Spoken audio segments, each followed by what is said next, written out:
Have you ever wondered what it really takes to stay in the online business game for over a decade? Today's guest is living proof that it takes way more than flashy marketing and copy and paste sales hacks.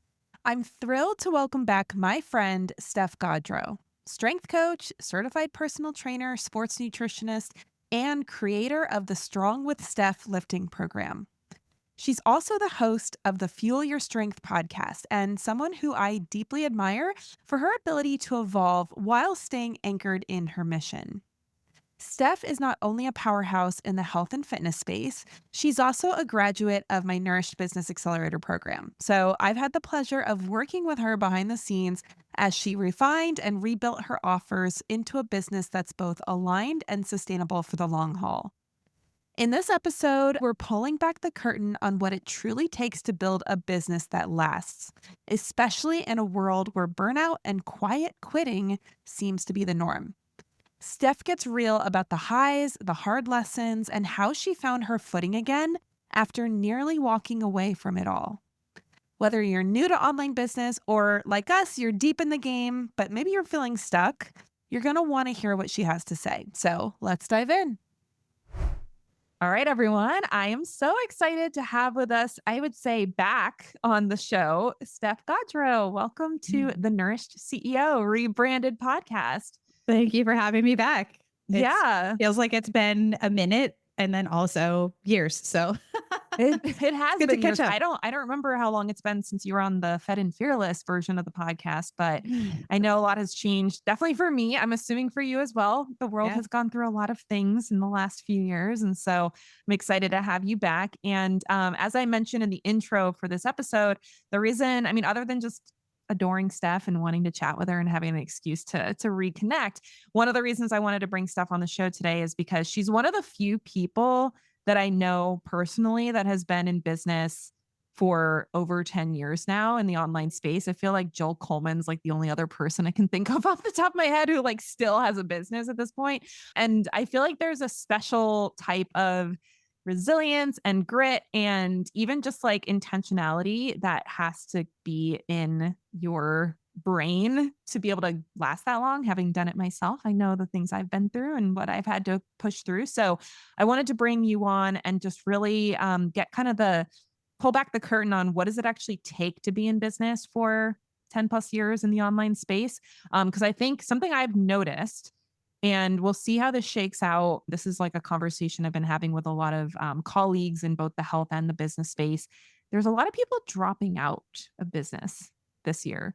And there's no judgment. I think, business isn't for everyone. Online business is like its whole own beast. And so it's more about, okay, what does it take to not have that be your result if this is what you really want to do? Now, if you don't want to do it, obviously, please don't because it's, not for the faint of heart. But if you are somebody who really wants to make this work and wants it to work for the long term, what is actually required to make that happen? So Steph is a great example of being able to do that. So just so our listeners, if they don't already know you, just so they Mhm. can get a bit of a sense of like, what is longevity for you? Mm. When did you start your business and what was the initial, like, has it always been the same thing? Is it very different than what it was when you first started? What was the entry to online business? Yeah. June 2013 is when I took a leave of absence from my 12-year teaching job. So I was teaching high school science. That was my first career right out of college.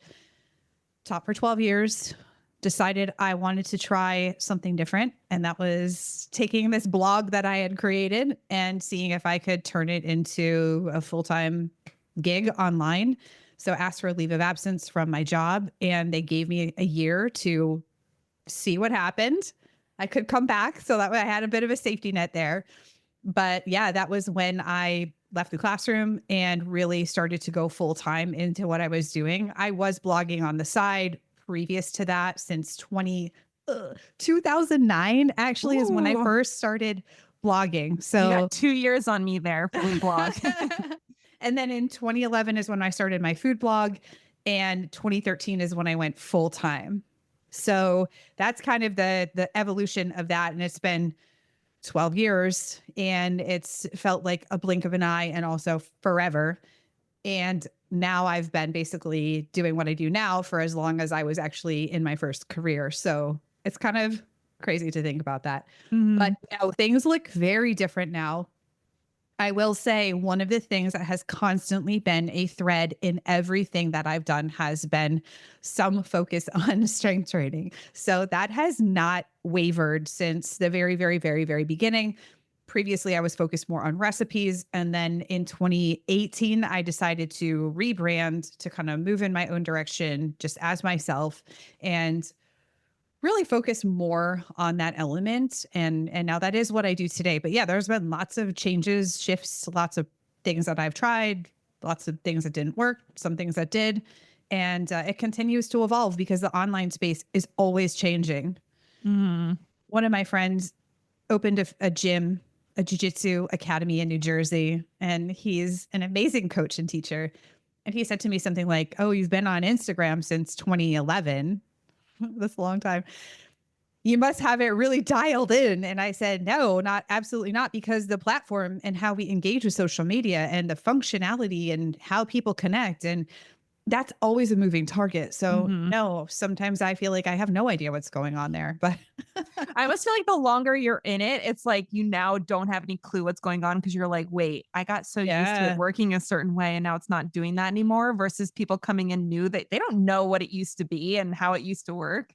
Yeah, it's so funny, and also I don't know, it's just wild to see all of the things that have come and gone now that we've been in business as long as we have. So for example, tripwires, offering somebody a low cost way to engage with you and work with you in a really micro level, and then offering, of course, other things that you have in your portfolio of offerings.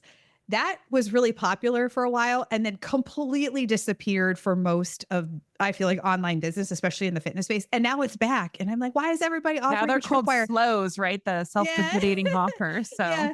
Yeah. So it's just kind of really interesting to see all of the things that had come around and trends and the market. And yeah, it's wild. It is wild. well, and I feel like the weird part is a lot of the stuff that you and I had to do in the beginning before social media was even a thing is now also becoming a thing again, like blogging and like long form podcasts and long YouTube videos. And I saw that you were getting your podcast back up. Mine was on a two and a Mhm. half year break up until recently. So even that is like, okay, that stuff fell out of vogue for all the really like short quick dopamine hit type of content. And now I feel like people are just so freaking burnt out from like the onslaught of stuff that they get exposed to in social media that this kind of stuff is actually starting to become more popular again. So I was like, I guess it took 10 years to kind of come back Yeah. around, but it is something where I think a lot of the skills that you and I built during a time where it was very much the Wild West of like, I don't know, I'm just going to do this thing and see what happens. It's like,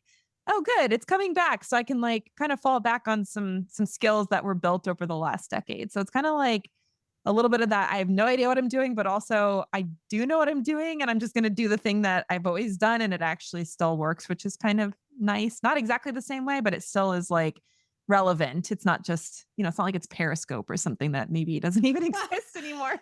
Oh my gosh, that talk about a blast from the past. I recently was going through, I don't know, a hard drive on my other computer and found a bunch of Periscope videos and was like, yeah, I remember that for a hot minute.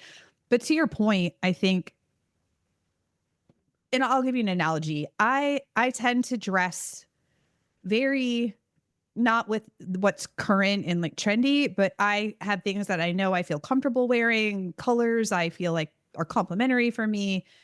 You're probably not going to catch me wearing fluorescent pink or, some of these other things, really trendy type of clothing. I just dress in what I know I feel best in and what I feel like compliments me. And I feel like the internet is somewhat like that. It's very easy to follow the trends and chase what's shiny, but the cycle of turnover on those things is so fast that sometimes, sure, if you want to do a trendy reel or something like that or TikTok, it can kind of, is established that you're in the moment and you're having fun with it, which is great. But we still need, I think, that very consistent fallback fail. I've got my fail safe wardrobe, and that's what works for me. And I've been podcasting now for 10 years. which is, again, wild to think about. I can't Mhm. think of really anyone else. There are probably a few people who are still in the space in podcasting from when I started, but there's very few of us. Mhm. And so to your point, I I've been going back through and working on SEO and my blog posts. I mean, this stuff doesn't ever really go away. So I feel like we can have the cupcake, the foundation is all of those long form pieces of content and establishing ourselves and keeping our name out there in a more search engine friendly way. And then we have the frosting or the sprinkles. Those are maybe the things that, it doesn't last as long. It's going to be the stuff that's more viral or trendy and it comes and goes. And I think if you can have some mix of that, but a cupcake without the frosting is kind of boring, and frosting without the cupcake is also not that great. So if you can kind of find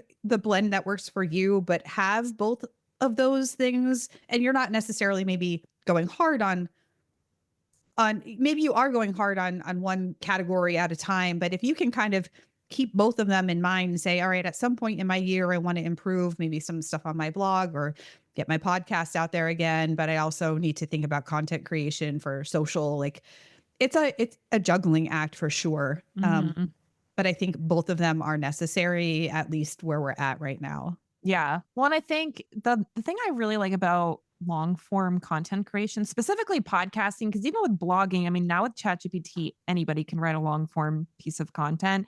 Mhm. Not everybody can do audio and video. So I feel like that is one of the things that AI would be very difficult to fully replace skill sets for.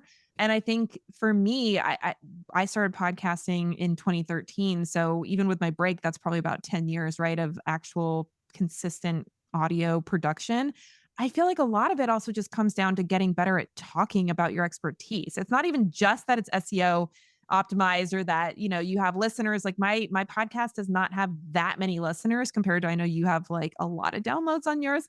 But I just feel like even if I don't get that many listeners, just practicing communicating my area of expertise and what I want to talk about with my audience is so valuable for other parts of my business that I don't know. I feel like the short form stuff is like, it just gets so, there's just so much of this, like, let me just get stuff out, pump stuff out, get it out there, just like make sure I post something today. And it's almost like you have to think less about it because you're trying to keep pace Mhm. versus something like this. You can really go deep. You can actually express your personality. You can, just create something that is unique. And not everybody's willing to do it. I think podcasting is what, like, most podcasts don't go past like 5 episodes or something. So the fact that both of us have done 10 years worth is like, that's not normal. But it is something that I think definitely contributes to the longevity of a business to be consistent with something like this, where even if you take breaks, it's not just, oh, I did it for 2 months and then I stopped, right? So you're okay. If I'm remembering properly, hopefully this is not wrong.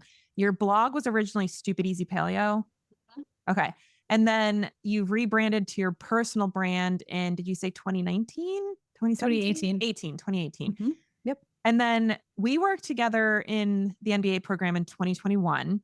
Mhm. So what happened between the personal brand becoming like the new focus and when you came to work with me, which was like, I remember there being a bit of this like, the Angst. I was gonna say, I'm like, I don't want to say like Hail Mary energy, but kind of this like, this better work because I don't know what else I'm gonna do if it Yeah. doesn't.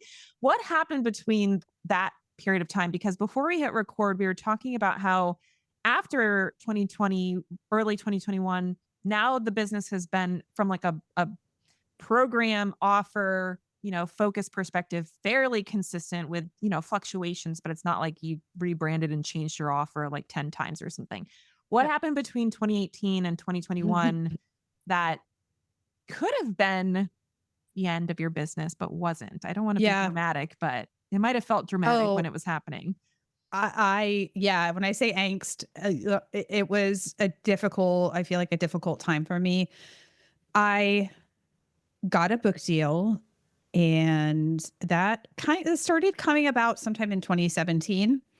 The book came out in 2019. So I was working hard on the book in 2018 for sure. And anybody that knows anything about the publishing world, although I don't know if things have changed in the last few years, but it was very much hurry up and wait. Then it would be a burst of activity and then nothing. And then, then you're on a deadline again. And so it definitely came in fits and starts. And I'm so grateful that I had the opportunity to write a print book, especially about some of the things I still talk about today. So that was an experience. And the book came out in 2019 in the summer. And what they don't really tell you is that the writing of the book and the process of getting a deal and all these things is only the tip of the iceberg. Because once the book comes out, its success and how many copies you'll sell, especially publishers want you to really go hard right when the book comes out and pre-sales and those sorts of things.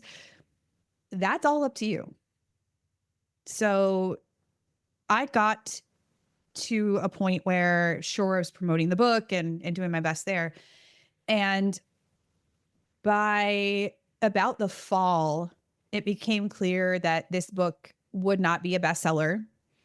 Everybody, of course, dreams of making the New York Times list and how exciting that is. And it didn't happen. Mm-hmm. And until very recently, I didn't even know how many books I had sold. So things kind of went quiet, and I felt kind of alone in that process, in the aftermath of it all. Right. And in that fall, just couldn't stop crying about things, about feeling like I had failed. It wasn't a success. Everybody had high expectations. I didn't meet their expectations. And I'm talking about, publishers and agents and those sorts of things. And I just felt like this was a failure, and of course, hearing from people who love the book. And that was probably the one thing that kept me going, quite honestly. But I felt like every day I would just cry. And I thought, am I burnt out? Like, I think this is probably what burnout feels like. I was having a really hard time regulating my emotions and things like that. And yeah, I didn't do anything for a couple months after that. Mm-hmm. In fact, I found my knitting needles in my closet from when I was a kid and just bought a crap ton of yarn and was like, I'm going to teach myself to knit again. And I did that for months.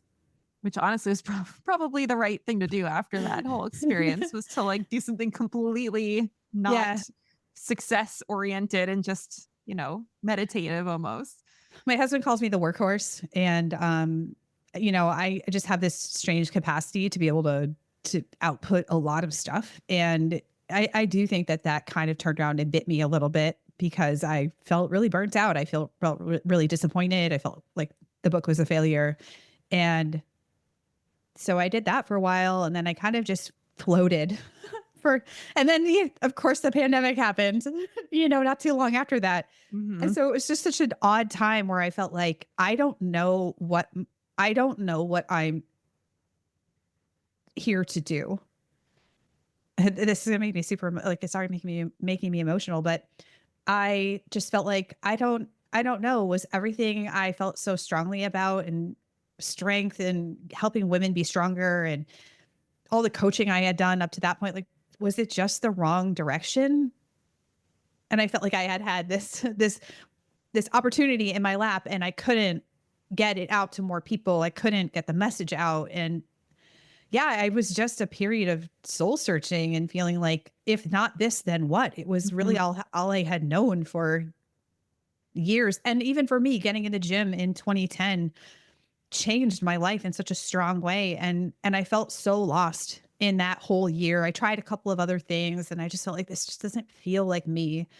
And then I, saw that you were offering NBA, and I was like, maybe I need to, it's not the first time I've done coaching or, things like that, but I thought maybe I just need to, I don't know, try something, just see what happens, and get some forward momentum. So I remember, I don't know if it was in a pre-training that you offered or it was in the beginning of the program, but this Venn diagram is burned into my brain. Yes, I love when my frameworks are just like this. Get it tattooed on your body. The framework is so simple. And the piece that was missing for me was joy. I think it was the is there a demand? I think that The was part niche, of it. the niche, I forget what I call the framework, but it's the niching framework. Yeah. So it's almost like is there a demand and is there, I can't remember what the third part is, but the one that really stuck out to me was the joy. Mhm. As just a circle with joy. And I was like, oh my God, what do I love talking about? Okay. So yeah, it was a time where I definitely considered, where am I going with this? Was I Mhm. wrong in pursuing even a book that was talking about this stuff? Was it just not what people wanted? And when it came down to it, it was the thing of, what could, if you met me at a party, what would I probably talk to you about that I couldn't shut up about? And, so strength training and all those things. And it just kind of showed me that I was and still am on that path. That is the mission. That is what I love to do. It just was the side project of the book just didn't pan out as I thought it would. And that is kind of an important lesson on expectations and, Mhm. the build up and the hype and all this stuff. And yeah, in the end, what I put together with you, and that program is still around, is still alive, teaching about the intersection of strength training and fueling properly and recovery and all that stuff. I still do that. Right. And Mhm. so I'm actually revamping that course right now. So 4 years on, and that course is still living because it is such a distillation of, and the program and the coaching that goes around it is such a distillation of what I believe in. Mhm. And that was really pivotal for me because I felt extremely lost in that time and was questioning a lot about, should I just quit? And I was like, well, what do I do if I'm not going to do this? So Yeah. yeah. Well, and I could be totally wrong because this is relying on my pre-baby memory. Didn't you also do a rebrand that kind of bombed a little bit? Where it so was I, like the never mind. You go ahead. You tell me yeah, because yeah, I'm yeah. No, so I definitely had a period where I shifted into talking a little bit more about intuitive eating. The podcast became Listen to Your Body. And so again, I think those are still things that I weave into what I do, talking about the mental, emotional aspects of, okay, we're going to talk about fueling ourselves better. What's going to come up there that we have to tackle. And it was an important piece for me as well in terms of coming from a really restrictive way of eating into one that was more inclusive and Mhm. those sorts of things. But it didn't, and I love the clients that I worked with, and it was very important. I felt like I learned a lot about how I could weave this stuff in. Mhm. But at the end of the day, it felt like there was just something that was a little bit missing. Mhm. And I mean, the part that I wasn't focusing on as much, even though I was doing it in my personal life, was bringing strength to the forefront. Mhm. So yeah, so I rebranded the podcast for about a year or so.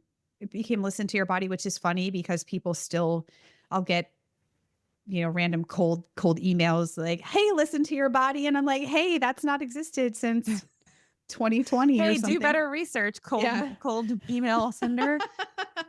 But yeah. So there was a little bit of a blip there in terms of shifting and trying some new stuff. And, Mhm. at the end of the day, it's still data. It still kind of gave me that idea of maybe this isn't the right fit for me, even though I Mhm. did learn something valuable from it. Mhm. And I'm, in hindsight, glad that I shifted things a little bit and tried some new stuff. But at the end of the day, I think it just, you were asking earlier, what makes people able to keep going.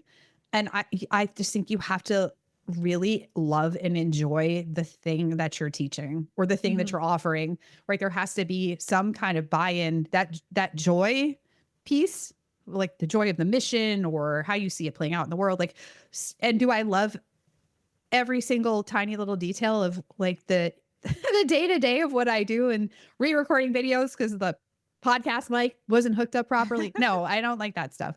But the bigger picture, yes, helping facilitate more women in their 40s embracing strength training for Mhm. the first time or again or feeling more athletic. Yes, absolutely. That lights me up. I love that stuff. Mhm.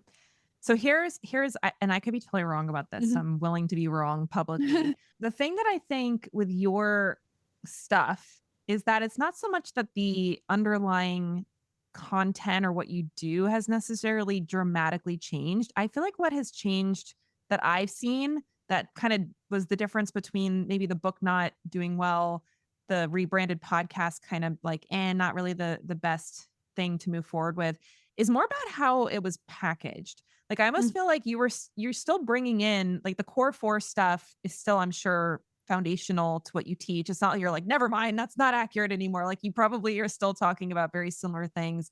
The listen to your body, intuitive eating, I'm sure that's been weaved in as well. So the actual, like, message that comes from you and from your internal, like, passion for it probably hasn't dramatically changed, but I feel like from my outsider's perspective, it seems like the way you position it so that it's actually attractive to a buyer has shifted. Do you think that that's been part of it? Or am I just like totally, am I totally missing the mark there? Cause I feel like the new offers, like strong with Steph or strong with Start with Steph. stuff. Yep. Yeah. I feel like focusing on the strength piece is a very tangible result, even Mhm. if it's like not, it's not weight loss, it's not like, all the things that maybe other people might be selling versus the Core 4 book. I'm looking at it right now. It's on my shelf, actually. I think I have like 2 copies of it. That was more the marketing, the package is more about the strategy versus an Mhm. outcome. And then the listen to your body piece, again, kind of the strategy, not so much of an outcome. Is Yeah. is that like, have you made any adjustments there, or is that just kind of like just evolved naturally to kind of focus a little bit more on an outcome versus a methodology or a philosophy? I think a couple of things. So I have two main offers at present. I Mhm. have Strength Nutrition Unlocked, which is the program that I initially created as part of NBA. And again, it still exists today. And that is a little bit more, again, like kind of group coaching. We get together. In fact, we have our call at 4 o'clock this afternoon. We still do weekly calls Awesome. and welcome the community and have people jump on. And that, when you think about nutrition and of course, your background, hopefully you'll get this. It's like we know the what. We generally know the things. What we really have to help people do is make behavior change Mhm. and troubleshoot things and uncover sticking points and that sort of stuff, right? Mhm. So I think that container has very much allowed us to do that where it's like, okay, we eat more protein. There's a million reels that say that, but what are the actual things that we have to help people troubleshoot? And Mhm. how do we move them forward in terms of fueling for the athletic lifestyle that they want or they're trying to do and they're finding they just don't have the oomph to do it because they don't have enough energy intake. On the flip side, the program. Fun fact, the first lifting program I wrote was 2018. So that was the Made Strong program. Everything I had offered up till 2020, what year is it? 2025. Everything I'd offered until 2023 was all short-term programming. So 3-month chunks, 3 months, 3 months, 3 months. Mhm. And the more I was listening to people, they kept saying, well, what do I do at the end of 3 months? What happens at the end? You just And stop. It's over. yeah, and so thinking about strength training, hypertrophy, all these things, it does take there's a longer timeline. 3 months is enough to sort of get your feet wet and learn the program, but that's just the beginning. And so coming up with a longer term program, and now I have 3 years of programming for that you can keep going. And I have people in year 3 and they're like, please let it not be over. And I'm like, nope, we got year 3. Like, let's keep going. So Mhm.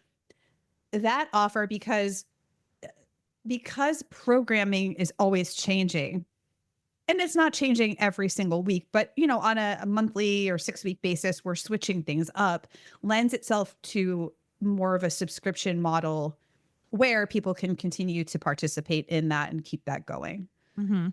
So creating those two offers, I feel like part of it was strategy around the type of support people tend to need in terms of the structure of the offer itself, like monthly recurring revenue versus something that's more of an upfront investment Mhm. for people. And I'm not sure that it was a distinct choice to focus more on the outcome versus the methodology. But certainly, I think as time has elapsed and there are just more offers in the marketplace, Mhm. we have to think a little bit more creatively about, well, what is the thing we're trying to offer the person? What is the outcome they're trying to accomplish? Mhm. And it's hard to say with strength training because everybody is a little bit different. We can't exactly predict the rate of change that somebody's going to increase their back squat or something like that. Mhm. But focusing a little bit more on who is the person that this offer is best for, and then what if they follow the programming, what are some of the realistic outcomes they can hope to accomplish? Like Mhm. if you haven't increased something in terms of the weight that you're lifting, like there was either an issue with the programming or with the adherence, Yeah. the follow through. So Yeah. I feel like those more or less drove the decisions there. And certainly in 2020, when we had this explosion of online fitness programs, and we've seen some people go back to the gym, right? Mhm. I think it was great insofar as there were a lot more options available. What was tricky about it is that then you sort of had to really differentiate yourself and say, who is this for? What is the purpose of this? Mhm. And what are some of the softer, I call them like softer skills, or some of the, not that they're less important, but what are some of the other things? So for example, what's unique about this program and the coaching around it being applicable to women over 40? For example, if somebody has new onset pelvic floor issues, I want to be able to talk about that with them, and so we can have some common ground, and then I can either refer them out or encourage them to go get a pelvic floor screening. I've had a Mhm. pelvic floor screening, so I can sort of share my experience there. So it's not in always just like, hey, here's how you're going to do your deadlifts, but it's around things like the challenges that people have with sleeping, pelvic floor issues they might be experiencing, whether Mhm. it's ongoing or new, just the challenges of this stage of life. And so I think that is those things are some of the things that have been impactful Mhm. to those offers, and in offering the support and the the way the program is flexible but structured, those Mhm. sorts of things are created for a reason, with that person in mind, to get them to a particular space. And then Yeah. I get those emails from people like, hey, I was able to get a pull up, or I was able to lift my 40 pounds of cat litter out of the trunk by myself. I'm like, yeah, that's what it's all about. Mhm. So Well, and like you said, I mean, it's not just an outcome. It's also who the outcome is for and why they would be better suited to your yeah. offer compared to somebody else. Like, I mean, I think I was saying this before we hit record that I was in the gym today after, not training. I mean, I guess I've been trying to get back into it in general, but pretty much not doing anything substantial for the last 6 months. My body has dramatically changed as far as like even just the size of my abdomen and like the muscles that are there and stuff like that. And so I was kind of joking with Steph where it's like, yeah, couple of years ago I was back squatting like 185, 190. And then now I like put literally 5 pound plates on the bar. And that was very difficult for me today. And so I do think, I'm 38. So I mean, I'm definitely heading towards that like 40 plus realm. And I feel like women in our age bracket are not necessarily as interested in some of the stuff that maybe the 20-year-old age bracket would be interested in. And I'm not saying that to be judgmental. I was like, when I was in my 20s, I would go to the gym for like 3 hours and just like screw around and like be there working out because I had nothing better to do. And so now, as getting older, business owner, mom, like I'm like, today my leg workout was like 20 minutes and that was all I had Mhm. time for. So it's one Yeah. of these things where when you know who you're speaking to at a really deep level and it helps that you're in that age so you can actually be like, oh, this is actually relevant to me, and then also the specific results that they want, it's like that can then inform everything you do between the deliverables, how you deliver it, when you deliver it, what type of topics you talk about, what kind of experts you bring in, like anything that you're doing with your offer to make it even more appealing to the person you want to work with versus either staying super generic and then the person being like, not that exciting, or not necessarily deeply understanding the person you're trying to serve and creating something that's actually not really a fit for that person. So I feel like whether it was an intentional or not, I think you've done a really good job of layering the what as far as the outcome that you can help. And strength is obviously somewhat broad, but it's still a measurable outcome. You can actually see progress.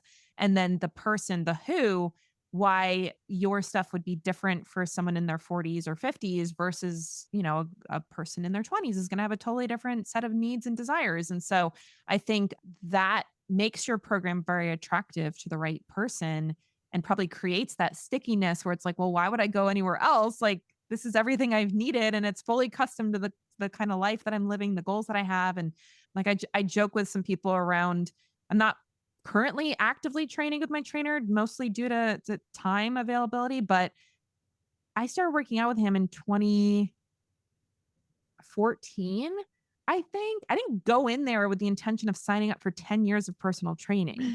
Like, I wasn't like, "Sign me up for your decade package." Like, I literally was like, "Let me see how this is. Let me sign up." I think it was like a 3 to 4 month commitment or something. And Mm. then, on and off with babies and everything, but I've basically been training with the same trainer for over 10 years. And so it's one of these things where like you kind of have that model where you get that initial buy-in to show somebody what's possible. And then once they see, wow, this is actually working really well for me, then your continuity offer makes a ton of sense because it's like, well, why would I go anywhere else? This is working great. And I love Steph. So why would I leave? Right. So you get Yeah. those people that are around for a long time. Yeah. To your point on sometimes there's a mismatch. So a lot of times I used to have a client who was a teacher. So I understand that world very well. And she was doing a lifting program. I won't say from who. It's a very popular lifting program with a goal of hypertrophy, which is great. But there were 15 exercises per session. And it was taking her 3 hours to finish the session, 2 to 3 hours. And so she was already short on time, a mom to a teenager, those sorts of things. And it just didn't make as much sense for her. I have people who they like lifting, but they also don't want to go to the gym and do a 5 to 6 day a week body part split. Or even a 4 time a week upper lower split is a little bit much for them because they're also trying to do some conditioning. Sometimes they're like, hey, I want to try to run a 5K. I'm trying to balance both worlds.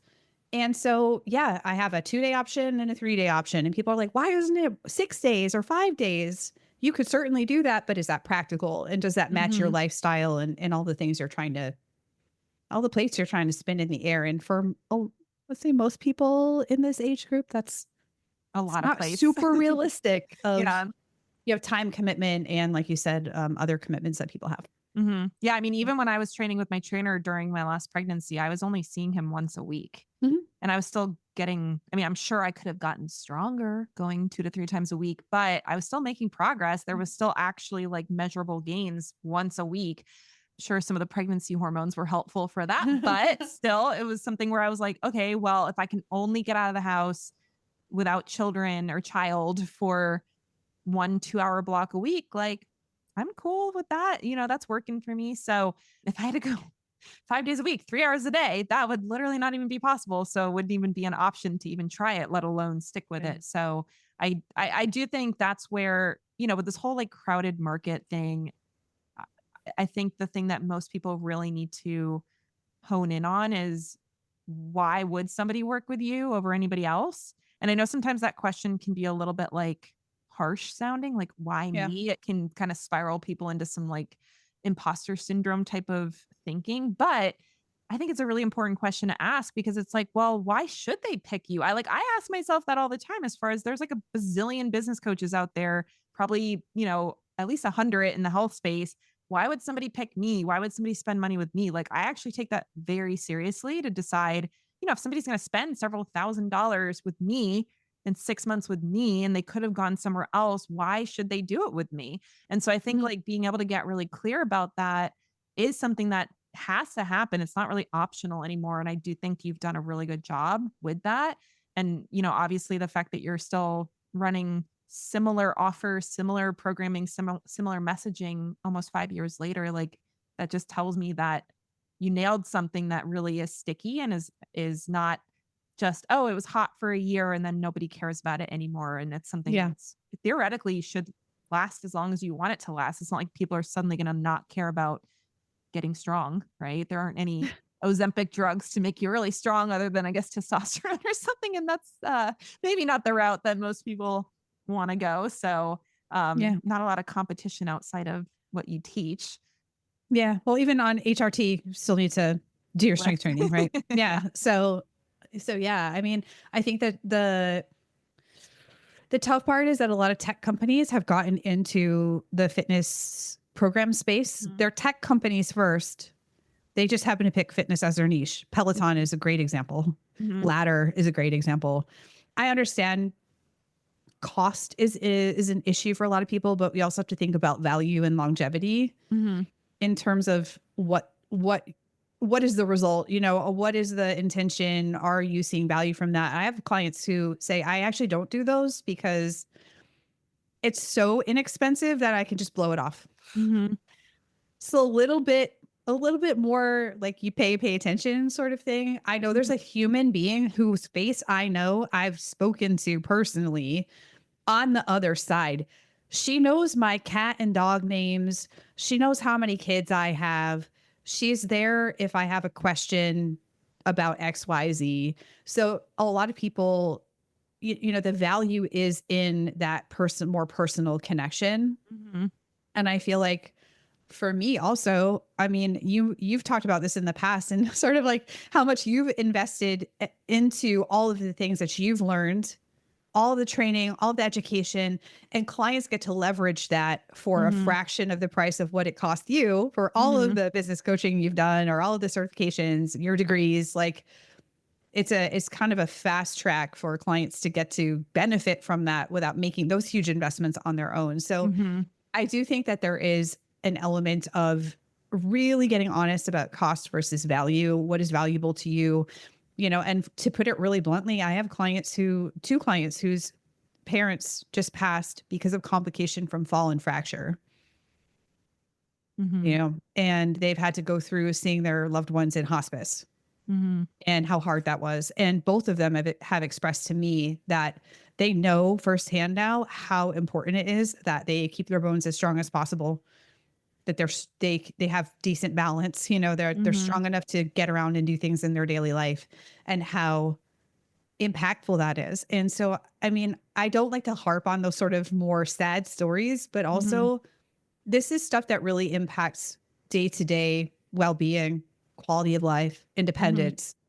And so when you can get really clear, I think for me, like getting clear on that, that's a value that I offer to my clients. Mhm.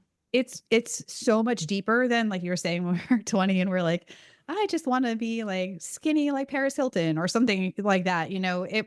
We may have been exercising for different reasons. And now thinking about how that's relevant and what is the value in you being more consistent with the program it hits different.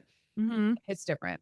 Yeah, I mean, I forget the name of the person that I more recently started following, but she was talking like she just had her 3rd baby and she was talking about how one of the reasons she trains the way that she does is so if there was anything that she needed to get her kids out of danger, that she could do it. And I was Yeah. like, "Oh," like it's one of those things where it's like you don't even realize it until you see like horrible news stories about things that happen to children and then you're like, "Oh my god, like would I be able to drag 2 kids out of like, a flood or something like that? Like, I don't know, maybe I wouldn't." And so it's one of these things where, like you said, the stuff that when I'm at the gym for 3 hours in my 20s being like, I just want to wear my low rise jeans or like, my whatever stupid stuff we were wearing back then. Like, it's so different. And I think it does actually massively change what is valuable because it's like, I I don't care as I mean, I wanna look good, I wanna fit in my clothes, like, I'm not just, like, completely giving up on on appearance altogether, but it is something where it's like, I don't care that much, but if I feel like I can't even play with my kids or I can't, like, I hurt myself putting my baby in the crib or something like that is not acceptable to me, and so Mm. it's something where, for me, I just paused my Peloton membership because 1, I wasn't using it to your point. Mm. 2, they let go. I don't know what happened, but they let go of my favorite Yeah. instructor. So I was like, oh, no, I don't know who I'm gonna like do the classes with. And then the third is that I didn't have childcare to even like potentially get through a 20-minute Peloton ride. So I ended up joining the YMCA, paying a little more. It's actually pretty cheap for all what's included. And now I can take my kids there. I get 2 hours of childcare and I can go like have some quiet lifting time, some, go sit in a sauna. It's like a spa day every time I go. So it's one of these things where it's like, I don't know. I think sometimes, yes, there's always these companies. I know this is an issue for dietitians where there's like these companies that are like Mm, undercutting, the cash pay, bigger type of offer. But honestly, I still think there's demand and desire for it because people, they don't get results a lot of times from that kind of stuff. And at the end of the day, it's like, it's a cost that's not going towards anything if you're not getting the outcome that you yeah. want versus an investment in something that is actually getting you to the end goal and creating things like, you're not gonna die from falling off your chair, or you're not gonna feel like I can't even like carry my kid home from the park or something, right? So I don't know. I think when you get older, you just start to realize like everything's expensive. Money comes and goes, and you get to decide where you put your money. And a lot of times the stuff that's actually important to you is the things that we actually find the money for at this age, especially. Yeah. You're still gonna be spending the time potentially showing up for the workouts, so hopefully they're gonna be a good use of your time, Yeah. Very. and effective and those sorts of things, and yeah, I mean, my clients I tend to work with are they wanna do cool stuff, they wanna adventure with their family or they wanna, I don't know, challenge themselves in a new way, they wanna run a half marathon, like, I was saying on a recent, I think on one of my podcasts, we're not, we used to have over the hill parties with black balloons and stuff when people turn 40, and our generation is different. Maybe you have small kids, or maybe your kids are grown, or you're just wanting to do things and challenge yourself and you're high achieving and you just love to put yourself out there. And so, yeah, being strong for that stuff makes it way more enjoyable. Yeah, I was working with a client on this kind of type of messaging around like the aging well Hmm. and, fitness and all that. And just that ability to go out and do something active without hurting yourself or Hmm. being super sore the next day. I think Yeah. like you don't even get it until you're this age and you're like, wow, if I'm not training consistently, I can't just like go on a hike and not be like immobilized the next day, right? And so I think just being able to not let your fitness be the thing that's the limiting factor for doing what you want to do in your life Yeah. is so important. And I know even my husband was dealing with some really significant, I mean, his was like a tumor he had to get removed. But all that to say, he was really in a lot of pain for like a good 1 to 2 years. And like if that was the rest of our lives, that would have been really, really tough. And so he had to rehab from that and get back into a fair bit of fitness. I'm sure he could still get stronger, but now he's able to play with our kids. He's able to like lift them up and, do all this stuff and be like a dad of a 3-year-old, right? At he's 45 now. And so I just think values change. They don't always change, but for a lot of people they do. And I don't know. I like working with this age range because I feel like women our age are like, we don't have time for BS anymore. Or we don't want to Yeah. waste our lives doing something that's not working, or even if it is working, 3 hours in the gym. It's like, why do I want to spend 3 hours in the gym? Like that is ridiculous. So yeah, it's fun to work with people who are just like, I got my life to live. I got better things to do. Like if you can make this fast for me, like and still work, I will pay you what you want to be paid. So Yeah. I enjoy it. Well, I was joking before we hit record that last time I recorded with Steph, it was like we had to go 2 parts because I actually had a call that I was like, I got to get off. Like, we're going to have to finish Yeah. this on a second recording. So I could totally talk to you for another hour, but I'll just have to have you on again in another bit of time. Yeah. My last question for you, this has been really cool to just like hear your story and, see the trajectory you've been on over the last 10 plus years. For the people who don't want to be quitting their Mm. business either this year, which again, like I'm seeing so many people giving up in the last year or so. Like, Yeah. and again, I'm not saying that to judge anyone. It's a hard industry right now. I get it. Yes. And there's a lot of people who don't want that to be their story. They want to have longevity. They are like me, they're unemployable. Like they're just like, this is what we're doing. This is the life. Yep.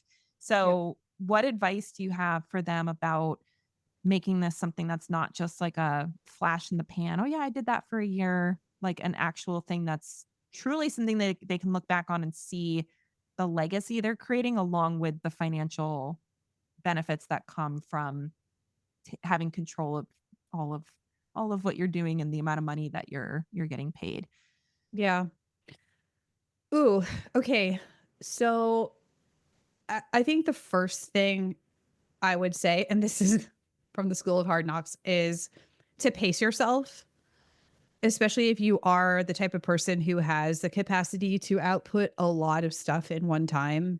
And, I get it. You're like, I just have the momentum. Like, sometimes you need to kind of also slow down and assess, like, do I need to build this? Or I got an idea to do a podcast and it's like, can I wait a little bit just to make sure this is truly what I want to do? I think sometimes we're quick to jump on that, and momentum is important. But at the same time, if you're going to be in this for 5, 10 years longer, you need to understand when and where you have the capacity. And sometimes if you just want to jump on everything that's new, and I've been there, it's either a trend, maybe a trend that's not going to last, or it's something that you don't really have your heart in.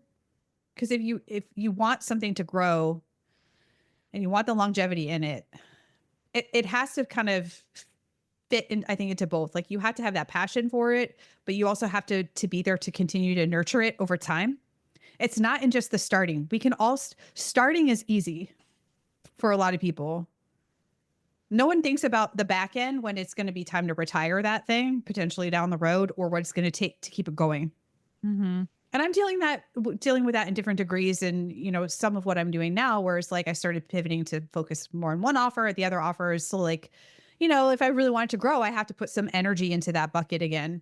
But just be aware of, like, how much the tendency is to just want to jump on the new shiny thing and like make something, versus I do want to see this thing through. And I don't know what that time frame is, but hopefully it's going to be something that lasts, more than just a flash in the pan. Mhm. So pacing yourself, I think, is important. If you don't feel super inspired to make content, especially, just give yourself the time to step away. It's going to come across as like you're not feeling actually very excited about it. And then that translates. So I didn't record podcasts for 7 months. I was focusing on other stuff, but I was like, if I force myself to do this now, it's going to sound flat and it's going Mhm. to not be that valuable. So if you need to take breaks, take breaks. I would say, have supports in your business. I know everybody wants to do everything by themselves, and I've been there, but there's just going to be certain things you're not great at. And the time it's going to take you to stop and learn those things, I'm not saying it's not valuable, but at some point, like, please get help with certain things to what you can, what's within your budget and those sorts of things. I've definitely had times where I was like trying to do everything by myself. And it's, again, if you're trying to focus all of your attention in 10 different places, it's probably not going to make any of those things actually be very good. So know what you're not good at and have someone who can help you, where you're not dreading that thing, or it's just not great. At some point you're going to have to find out what are the things that are just, you need to get these jobs off of your plate, sort of thing. So yeah, I mean, I think those are some of the most important things. And I think the last part is sort of being true to what is the kind of business that you want. Do you want to manage a bunch of employees?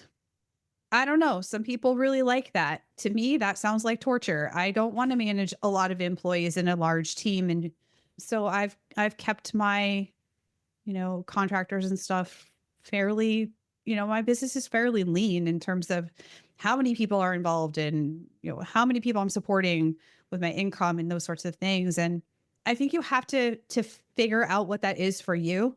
There will be people out there who are like, that's a scarcity mindset. You should just get as big as you can. Like, focus on why you feel like you don't deserve, a giant team. And on the other hand, there's people who are like, you should have, just keep it as lean as possible. And if you really have that desire to, your main goal is to make as much impact as you can in the world, in that sounds good. And you love the idea of managing other people, and go for it. That's awesome. But just know that that's not required. I know people who have amazing businesses and really have even fewer supports compared to what I have. Like their business is extremely lean and it works for them. It Mhm. works for them. So I feel like there's a lot of pressure, especially in the business space, to scale up and grow and like do all these things. And if it doesn't feel like a great fit for you, I mean, it's probably worth some soul searching and some, you maybe talk to somebody about it. But just because it's the thing that people do doesn't mean it's the thing that you have to do. Mhm. And I think that's really important because there is a tendency and you kind of see things kind of coming in cycles where it's like, oh, once you get to this level, then you're going to need to go do that thing. And it's not a match for you. It's not a match for you. Yeah. I I will think, I say think that's okay. yeah, being in a high level mastermind for a while and seeing some of the behind the curtain of what that can look like, it's like, "Oh, that does not sound very I don't want that Yeah. situation going on." And I don't know, I mean, I think, it can be seasonal, but I saw somebody posting recently that, "Oh, we finally got my business to scale to the size that I'm excited about, and we have, like, 50 full-time team members." And I was like, Oh, 50 full-time team members yeah. sounds like a nightmare to me, and I'm guessing that that's that person's skill set, but she sells, like, how to, like, grow your team so you can scale your business, and I was like, "Good to know." I'll probably never pay for anything from her because if that's the end goal, that sounds like actual like you said, torture. So, I'm like, not for me." So yeah, I think you're right, it's really easy to get caught up in what other people are doing, what you should be doing, like always be growing. If you're not growing, you're dying. And it's like, you know Mhm, what? That doesn't necessarily have to be true. And I think the thing that's important is that you like what you're doing, mhm, you like how you're doing it. Doesn't mean you like everything about it. But like you said, to circle back to what you were saying a little while ago, the enjoyment of it has to be there for at least a good portion of what you're doing, or it's like, what is even the point at that point? mhm. So, well, it seems like there has been a thread of joy for you throughout all of it, even throughout the more difficult times. So, I Good. really appreciate your vulnerability and being willing to share. I think it's really just great to have people like you that are not gatekeeping, like, oh, I'm not going to talk about my success or anything like that. Cause I don't know, there's just so many people that want to get into this. And I think they really need to know what they're getting into, Mhm, and not in like a scary way, but in like a let's be realistic about what you're actually wanting and not just get caught up in this like aggressive marketing scheme around, oh, like build your dream life and everything's going to be beautiful and you're going to be rich and all this stuff. And not that that's not possible, but I don't know. I just think it's not good for people to not actually understand the reality. So I'm mhm, very appreciative that you're willing to come on and share what reality can look like for mhm. a business that is, about as old as internet business can even be at this point. So, with that said, if people want to connect with you, maybe they want to train with you, I'm like, definitely thinking about maybe I need to get back into some like actual structured programming because Yeah. 10 pounds on the bar is a little depressing. So, where can they connect with you to even just, get in your world and see what you're up to and check out your programs? Yeah. Everything's at stephgaudreau.com. So that's my website. My podcast is Feel Your Strength. So if you want to check out more podcasting, and if you want a sample of the program, you're just like, I want somebody to tell me what to do, you can go to stephgaudreau.com/workout. And I would say, Laura, give yourself some credit, compassion, self-compassion. You have a great foundation. You've lifted for a long time. So it's just going to be like, just, getting reacquainted and you'll be back to a level that you feel proud of very soon. Yeah. I'm a little too good at self-compassion. I think sometimes I'm like, I need to push myself a little harder in certain areas. But that said, there's something about pregnancy where you're like, man, I just like my entire body changed and now I got to start over. And it's worth it to have the little humans. And it's like, oof, that's a big sacrifice to make. So, well, Absolutely. anyway, thank you, Steph, so much for jumping on. It was so fun to chat with you and catch up and just share your story with our audience. So thanks for sharing everything today. Thanks. Thanks for having me. Awesome. And thanks for you all hanging out with us. We'll see you here next week on the Nourished CEO podcast. Take care, everybody. Thanks so much for tuning in to this episode of the Nourished CEO podcast. If you enjoyed this conversation and it brought you value, I would be so grateful if you would take a minute to leave a review over on iTunes. Your feedback not only helps more amazing coaches and practitioners like you find the show, it also helps me keep creating the kind of content that you want more of. Just head over to Apple Podcasts, search for the Nourished CEO podcast, scroll down and tap that write a review button. It only takes a minute and it means the world to me. Thanks again for being here, and I'll catch you on the next episode.